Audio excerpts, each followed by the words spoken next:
आर्य academy. तो last video में हमने अकाउंटेंसी के कुछ बेसिक टर्मिनोलॉजी और अकाउंट का एक ब्रीफ कॉन्सेप्ट हमने लिया कि अकाउंट्स क्या है, अकाउंट्स में हमें क्या क्या पढ़ना है, ऐसी एक बेसिक अंडरस्टैंडिंग हमने लास्ट वीडियो में देखी। तो आज उसी चैप्टर नंबर 1 को जो हमारी टर्मिनोलॉजी है वो टर्मिनोलॉजी को हम यहाँ पे और आसान भाषा में बाकी की जो टर्मिनोलॉजी है उसको यहाँ पे सीखने वाले हैं। तो चलिए स्टार्ट करते हैं हमारी टर्मिनोलॉजीज।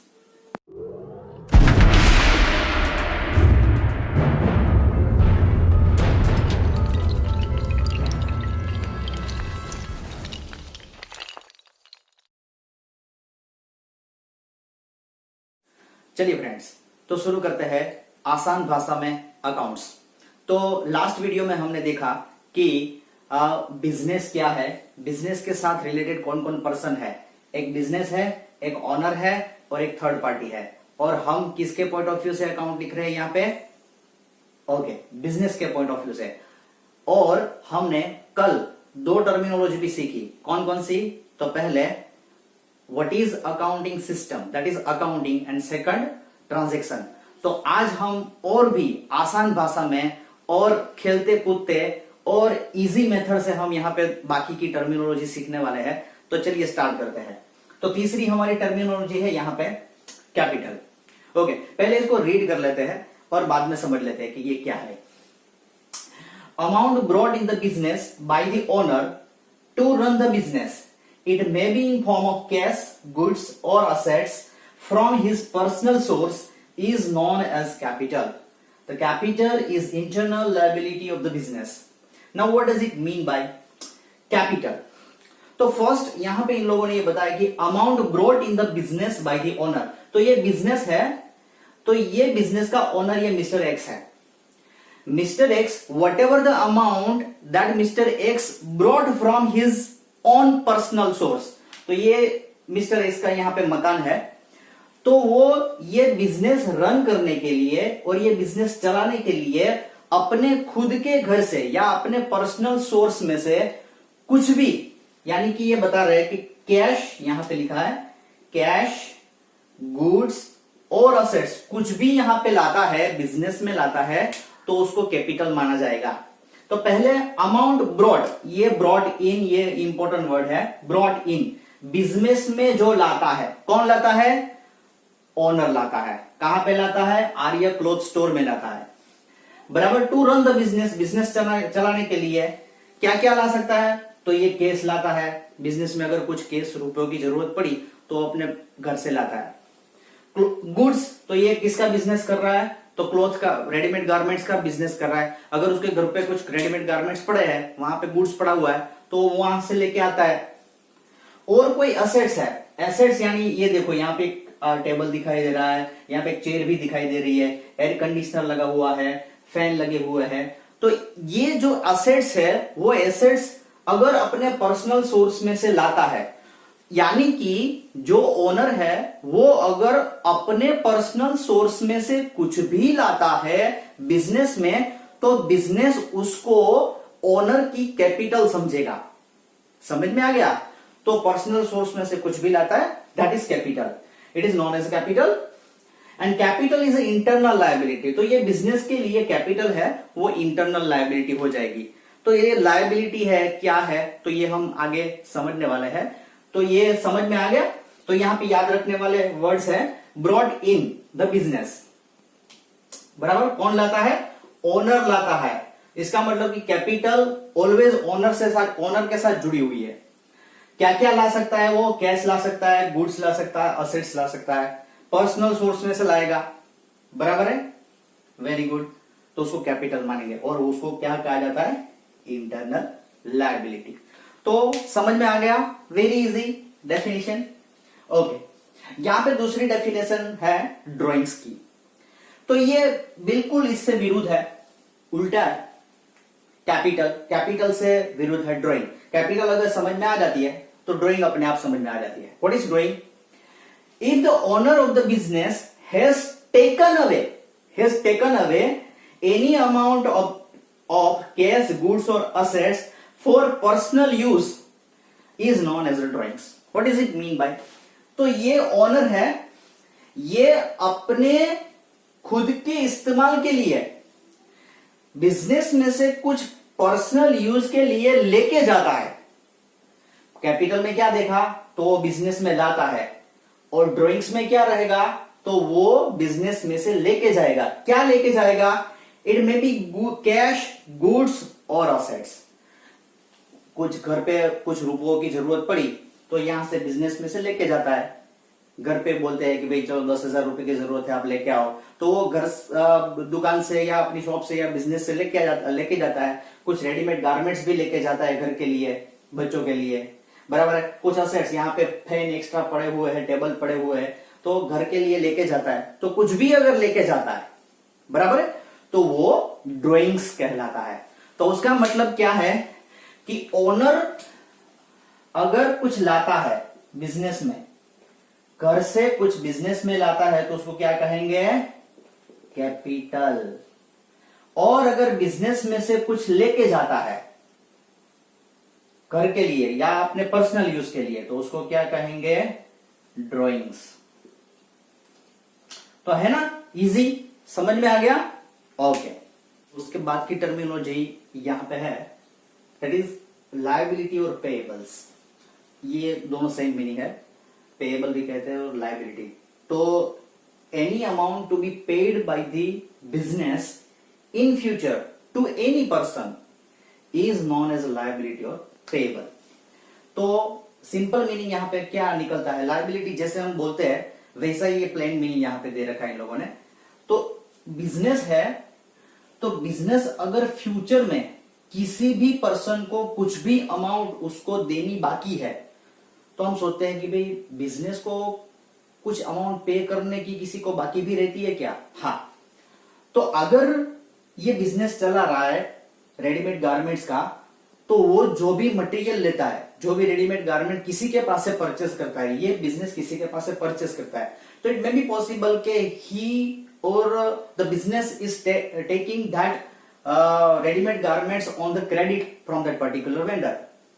तो वो वेंडर के पास से ये क्रेडिट पे अगर लेता है, तो यानी कि 30 दिन बाद, 45 दिन बाद उसको पैसे देने बाकी है। तो यहां पे ये लोगों ने यही बताया कि इन फ्यूचर अगर किसी को कुछ भी पैसा देना बाकी है, यानी कि बिजनेस को किसी भी पर्सन को अगर पैसा देना बाकी है, तो ये बिजनेस के लिए लायबिलिटी बन जाता है।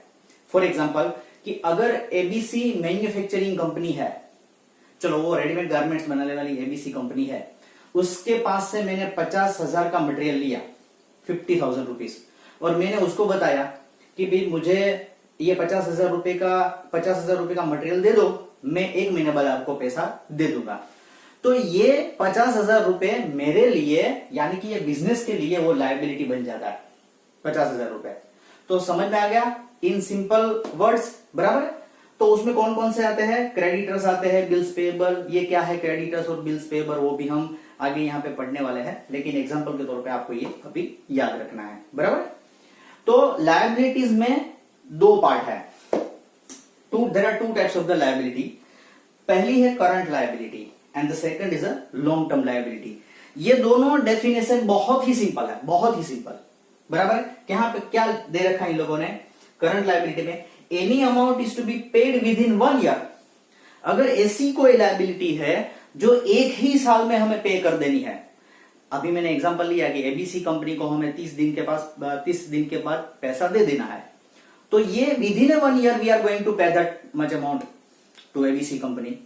तो ये जो है वो हमारी शॉर्ट टर्म लायबिलिटी है, यानी कि करंट लायबिलिटी है उसको बोलेंगे, उसका दूसरा नाम शॉर्ट टर्म लायबिलिटी है। तो any amount is to be paid within 1 year. Creditors example दे रखा है। लॉन्ग टर्म लायबिलिटी किसको कहेंगे? तो any amount is to be paid after 1 year, so it may be possible, it may take a long time to get paid, तो और for a long period. तो उसमें कौन सी है? ऐसा भी हो सकता है कि कोई अमाउंट हम किसी के पास से लेते हैं, तो ऐसा जरूरी नहीं कि एक ही साल में उसको पे कर देना है। It is to be paid after 1 year, it may be for 10 years, 15 years या 20 ईयर्स। तो ऐसी भी लायबिलिटी होती है। हाँ, अगर बैंक के पास से हम लोन लेते हैं, चलो ये इसने दुकान यहां पे बनाई है, बराबर, तो ये बनाने के लिए यानी कि ये पूरा स्ट्रक्चर खड़ा करने के लिए उसने बैंक के पास से लोन लिया है। तो बैंक को अगर हमें लोन, बैंक के पास से हमने लोन ली है तो वो भी हमारी लायबिलिटी है, क्योंकि इन फ्यूचर हमें वो पे करना है अमाउंट, लोन का अमाउंट, तो ये हमारी लायबिलिटी बन जाती है। तो वो कौन सी लायबिलिटी बन जाएगी? तो वो हमारी लॉन्ग टर्म लायबिलिटी बन जाएगी। क्यों? क्योंकि वो एक साल में पे नहीं करना है, it is to be paid after 1 year. तो कब पे करना है? 10 साल बाद, 15 साल बाद पे करना है। तो बैंक लोन है वो हमारी लॉन्ग टर्म लायबिलिटी है। तो लायबिलिटी समझ में आ गया, शॉर्ट टर्म लायबिलिटी समझ में आ गया, और लॉन्ग टर्म लायबिलिटी भी। ठीक है। Then another simple definition of receivables. अगर पेएबल और लायबिलिटी हमारे ध्यान में आ गया है तो receivable is very simple definition. देख लेते हैं पहले। Any amount to be received by the business in future from any person is known as receivable. ये जो पेएबल हमने पढ़ा है उससे एकदम उल्टा है। सिर्फ यहां कितना चेंज है? Any amount is to be received, वहां पे पेड था, तो यहां पे क्या गया? रिसीव्ड। इतना ही चेंज है, बराबर। In future from any person is known as a receivable. यहां पे एग्जांपल में बदल गया, वहां पे क्रेडिटर्स था, यहां पे डेटर्स आ गया, वहां पे बिल्स पेएबल था, यहां पे बिल्स रिसीवेबल आ गया, बराबर है। तो सिर्फ इतना ही चेंज है। तो पहले समझ लेते हैं कि ये क्या कहते हैं। तो रिसीवेबल्स मींस बिजनेस को अगर किसी के पास से अमाउंट लेना है, receivable is to be received in future from any person. कोई भी पर्सन के पास से अगर बिजनेस को पैसा लेना है तो वो बिजनेस के लिए रिसीवेबल हो जाता है। तो हम सोचेंगे कि बिजनेस को किससे पास के पैसा लेना पड़ेगा?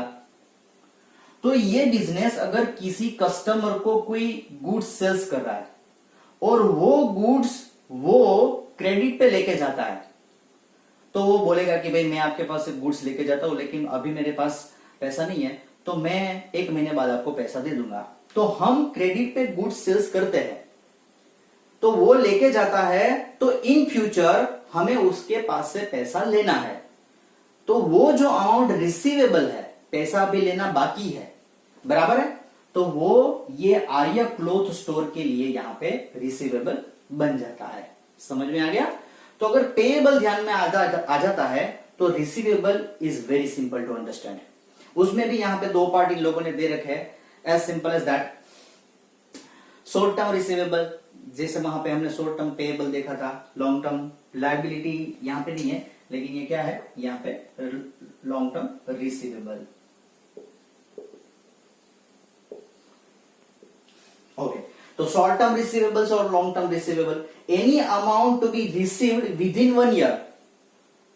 तो 1 साल के अंदर अगर हमें कुछ पैसा ले लेना है, बराबर है, तो वो हमारे लिए शॉर्ट टर्म रिसीवेबल बन जाता है। इसको हम करंट एसेट भी कहते हैं। करंट एसेट क्या है वो हम बाद में देखने वाले हैं, बराबर। लेकिन आप यहां पे इतना याद रखो कि इसको हम करंट एसेट भी बोल सकते हैं। यहां पे मैं लिख देता हूं करंट असेट्स, बराबर। 1 साल के अंदर अगर कुछ भी पैसा ले लेना है, और कोई भी पैसा अगर लेना है लेकिन उसकी टर्म ज्यादा है, यानी कि 1 साल के बाद हमें वो पैसा मिलने वाला है, तो ऐसा भी होता है कि 1 साल के बाद पैसा मिलेगा। हाँ, अगर जैसे हमने बैंक के पास से लोन लिया है तो बैंक को हमें जो पेमेंट करना है वो 15 साल के बाद करना है, यानी कि 15 साल के पीरियड में देना है। तो ऐसा हो सकता है कि हम अगर किसी को लोन देते हैं, हम लेते हैं तो वो हमारी लायबिलिटी बन जाती है, लेकिन अगर हम किसी को लैंड करते हैं, यानी कि हम किसी को पैसा देते हैं, तो वो हमारे लिए रिसीवेबल बन जाता है। तो वो ये बोलेगा कि मैं आपको 5 साल में आपके पैसे लौटा दूंगा, मैं लोन के तौर पे अभी ले रहा हूं, तो 5 साल की लोन, 10 साल की लोन मुझे दे दो।